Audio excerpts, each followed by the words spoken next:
This is Shana. Everybody knows everybody, I guess, with these people.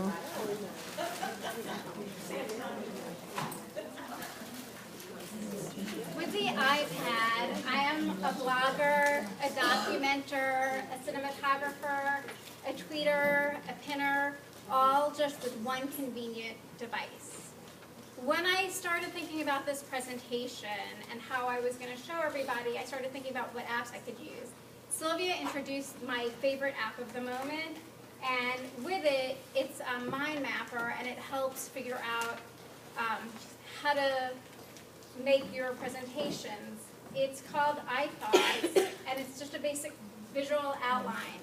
I've also put all my lesson plans into it. That way, for 4th grade, I can know exactly what projects I'm working on, know if I need to put maybe oil pastels here and do watercolors another day.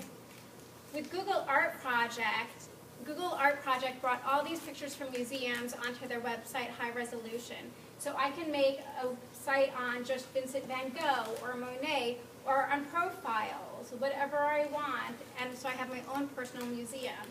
The kids are really excited because they can also go in and zoom in and look at things and see every brush stroke, even see all the little cracks in Starry Night in the paintings, which is very exciting to them. With the iPad, anybody is an artist. You don't have to know how to draw. This is an Andre Matisse app by MoMA. And you can just go around and do your collage and even send it to MoMA. So it's great for differentiating because you cannot go wrong with some of these apps. My favorite app right now for art is Brushes. It's as simple as uploading your picture, outlining your face, and then putting color behind it. Even the not-so-talented artist comes out like a Picasso with this. It's an incredible app. One of the things that the iPad does is it helps you collaborate because it's so portable, you can bring it absolutely anywhere. So 4th grade, we worked on some sea turtles.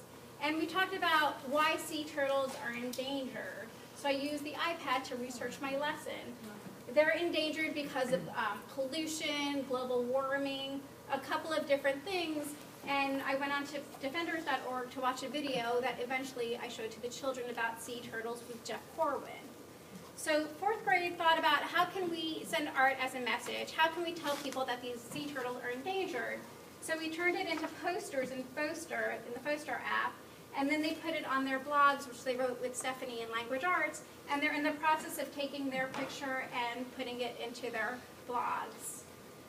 I'm constantly documenting what we're doing. I'm documenting the process of all the kids making art because I don't want them to come home with a sea turtle poster and the parents are just like, oh, nice sea turtle. I want them to know that what we learned, it was social studies, it was science, there was so much more to it. And then I can take all those photos and videos and turn it into a movie. This was a movie that we did with middle school of both literature and art, so it was a collaboration. And that way parents can really see the whole entire lesson. I then take those movies and those photos and I put them in my blog, which I share to other teachers and parents, and again, so they can see the step-by-step and all the hard work. 1st grade went to the zoos. Kindergarten went to the zoo, so they did the lions. I can also take those pictures and upload them to Twitter, and you can see 3rd and 4th and 5th graders made Blue Dog inspired by George Rodriguez. And I was a little surprised because later that day, I got a really amazing tweet back. He tweeted me, he found it, and I was amazed. His stuff is in museums. He's one of my idols. He's a very famous artist of why Blue Dog is blue. So it's amazing that your artwork, the student artwork can just go out to people. I'm also a big pinner, as you guys know.